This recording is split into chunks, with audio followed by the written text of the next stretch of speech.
Muy buenas. Vamos a resolver el examen de la convocatoria extraordinaria de 2018 de la Comunidad de Madrid de Lengua Castellana y Literatura. Nos vamos a centrar en la opción B, ¿vale? El texto era de Adela Cortina, titulado Aporofobia, el rechazo al pobre, de 2017. Os lo proyecto por aquí. Os sugiero que si no lo habéis leído y no lo conocéis, que paréis el vídeo, que leáis el texto adecuadamente y que luego ya procedáis a escuchar la resolución del examen que voy a realizar. Os proyecto por aquí las cuestiones que también hacían en el examen. La pregunta 1 ya la conocéis. La pregunta 2 también. La pregunta 3 decía que elaboremos un texto argumentativo a favor o en contra de prejuzgar a la gente por su aspecto físico. Luego la pregunta 4a, analizar sintácticamente. Estas realidades sociales necesitan nombres que nos permitan reconocerlas. El 4b, defina el concepto de polisemia y ejemplifíquelo con la palabra sentido. En la pregunta 5a nos preguntaban por el modernismo y la generación del 98. Y en la 5b que comentemos los aspectos más relevantes de la obra española posterior a 1975 que haya leído en relación con su contexto histórico y literario. Entonces, para el apartado 5a os sugiero que vayáis al vídeo que está en el canal, que se llama Modernismo y Generación del 98, en el que os leo mi resumen de esa pregunta. Así que directamente os vais ahí y la podéis escuchar. Si quisierais los apuntes, resúmenes de literatura, en la propia pregunta del modernismo y generación del 98 tenéis enlace directo a Amazon para poder comprarlos en formato papel o en formato ebook. Con respecto al 5b, no lo leo aquí para no extenderme porque si no este vídeo sería muy largo. Entonces os vais a ese y lo escucháis y si lo queréis comprar, los compráis. El 5b dice que comentes los aspectos más relevantes de una obra de posterior a 1975. Vale, pues lo mismo, dentro de aquí del canal tengo un apartado en el que desarrollo valoraciones críticas de distintos libros y hay uno de cada época resuelto, ¿vale? Entonces, aquí concretamente, yo que cuadre en esta época, yo tengo hecho una valoración crítica de la verdad sobre el caso Sabolta, de Eduardo Mendoza, así que os dirijo a él. Aunque bueno, si vosotros habéis leído otro libro en clase o queréis contestar otra valoración crítica, pues perfecto. Vale, dicho esto, me voy a centrar en la resolución del resto de ejercicios. Voy a empezar con el primer ejercicio, que es como primer ejercicio con el 4b, que es definir el concepto de polisemia y ejemplificarlo con la palabra sentido. La polisemia es el fenómeno por el cual una palabra, es decir, un único significante, tiene varios significados. Sentido es una palabra polisémica porque tiene varios matices. Por un lado puede hacer referencia al sentido, como la vista, el olfato o el gusto, y por otro lado puede hacer referencia a una dirección. Además, también podemos utilizar ese término para ejemplificar a las personas que tienen o que manifiestan o que sienten demasiado sus emociones. Podemos decir, esa persona es muy sentida. Entonces, bueno, pues así se podría contestar a esta pregunta.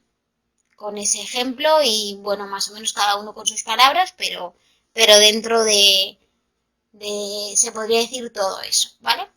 Con respecto a analizar sintácticamente, estas realidades sociales necesitan nombres que nos permitan reconocerlas. Bueno, pues se trata de una subordinada adjetiva complemento del nombre. Luego, nos permitan reconocerlas también es una proposición subordinada sustantiva complemento directo. Y yo creo que con esto ya os he dicho como lo más significativo, luego tendréis que ir analizando los sintagmas interiores dentro de la oración, pero esto es como lo principal. Diciendo esto, luego ya creo que lo demás es bastante más fácil. Con respecto a elaborar un texto argumentativo a favor o en contra de prejuzgar a la gente por su aspecto físico, bueno, pues deciros que Tengo dentro del canal también un vídeo en el que os recomiendo, os doy consejos para realizar las argumentaciones a favor o en contra, como yo las hago y más o menos el esquema mental que yo llevo a la hora de ejecutarlas. No obstante, esta pregunta es subjetiva, ¿vale? Así que yo ahora mismo lo que voy a hacer es leeros lo que yo he hecho y lo que yo pienso, pero bueno, al final os puede servir de guía, pero no tenéis por qué estar de acuerdo o podéis decir otras cosas, ya lo sabéis. No estoy a favor de prejuzgar a la gente por su aspecto físico. La información que percibimos y que recibimos es parcial. Estamos influenciados por nuestras creencias, nuestra educación, la época en la que vivimos, nuestra familia y nuestro entorno. Por mucho que cuestionemos todo y que creamos que pensamos por nosotros mismos, existen prejuicios de los que nos cuesta deshacernos. En la Edad Media, el concepto de belleza no tenía nada que ver con el que tenemos ahora. La moda y el estilismo también ha cambiado. Nada es estático. Es posible que en un país, una ciudad o una cultura, por cualquier motivo, una cosa tenga un valor o un significado diferente a otro. Y ese hecho no debería ser determinante para sacar conclusiones. Los gustos de cada persona son distintos y no podemos pretender que todos encajemos en el mismo molde. Es inevitable que veas algo y construyas una opinión, pero debemos evitar sacar conclusiones precipitadas o realizar sentencias porque en la mayoría de los casos podemos equivocarnos. Del mismo modo, creo que, dado que hay muchas creencias que sabemos que existen, podemos utilizarlas en nuestro beneficio y no tratar de imponer nuestra opinión por encima de todo. Por ejemplo, si yo sé que voy a un lugar donde no entienden algo y puedo evitar hacerlo o simplemente respetarlo, aunque mi opinión sea diferente, ¿qué sentido tiene realizar una provocación? Consiste un poco en valorar las consecuencias de los actos y establecer prioridades.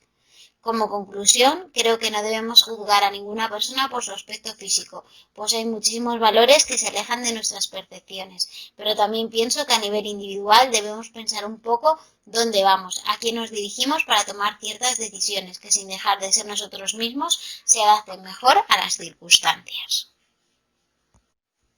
Con respecto a la pregunta 2, redacte un resumen del contenido del texto. Yo he hecho el siguiente. Adela Cortina argumenta que muchas de las actitudes que se deben criticar o que deben ser cuestionadas necesitan tener un nombre que pueda definirlas y reconocerlas, pues así solo podremos comprenderlas.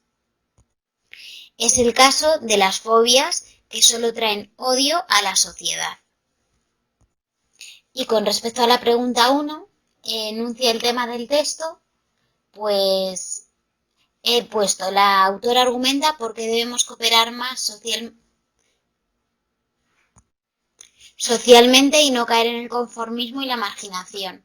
Aunque otra opción que también he puesto que podría poner es: la autora manifiesta motivos por los cuales los seres humanos deben cooperar socialmente por encima del conformismo y la marginación.